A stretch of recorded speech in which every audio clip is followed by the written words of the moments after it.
Let's imagine for a few moments and how we might be compared to the humanity of the apostles. You see, sometimes we too tend to be like the apostles. For example, we won't believe unless we can see for ourselves. So the gospel accounts tell us of the reality of the resurrection of Jesus from the grave. Jesus goes to great lengths to assure his disciples that he is no ghost. He is real. He shows them the marks of the crucifixion, and he explains how the scriptures foretold his death and rising. St. Jerome wrote, as he showed them his real hands, his real side, he really ate with his disciples. And he continues, he really walked with Cleophas, really reclined at supper with his friends. With real hands, he took bread, blessed and broke it. Let's not then minimize the risen Lord to our own human standards. Instead, let's work at maybe just achieving the gift that one day we may be with him with a clear conscience and, of course, in a contrite spirit in his presence. That's a little quick story, true story.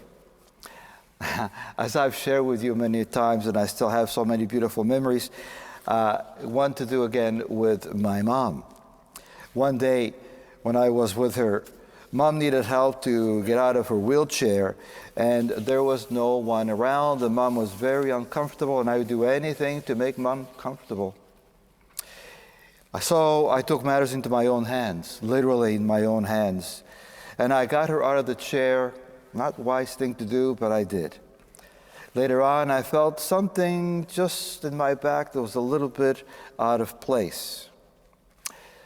Ever since then, it's been my back in poor shape from the lifting, and it's still very sensitive to this day. However, I still have the good memories of doing everything I could for her, who did everything for us as a beautiful lady, a wonderful mom. St. Luke writes that Jesus wanted to assure his friends that he was no ghost, as we said at the beginning, but very, very real. His hands and his feet, his wounds, very visible wounds of his suffering and death. You see, dear friends in Christ, the scars of Jesus, the Messiah, are reminders to the disciples and to us that those who want to be Christ's followers must be willing to take the wounds and scars that come from helping others. And many times that happens. What then stops us, what stops you from helping a loved one and not cause harm to yourself? Remember, be smarter than I am. And not cause harm to yourself, but to do still whatever you can to help someone you love, and sometimes even a stranger, wherever that might be. You see, Jesus did it all for us. Let's do the same for others in his name and in his glory. And again, you might be thinking, how can I help someone when I myself am maybe bound to, whether it's a chair or what it might be? Like I said before, pick up the phone, call someone and say, hi, I was thinking of you. And I thought, I don't know how much I can help you, but to remember that I am with you in spirit. And with that, say a little prayer for them. Remember St. James stating that if you bring someone back to salvation, you save your own soul too.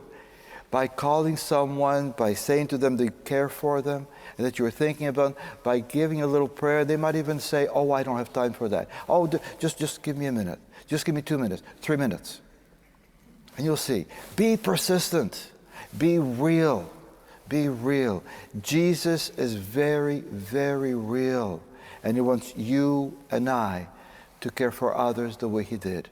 I'm not suggesting go out and hurt yourself just to help someone else. But as simple as calling the phone, or being at peace, it's so important, especially at this time of the year when we celebrate the resurrection.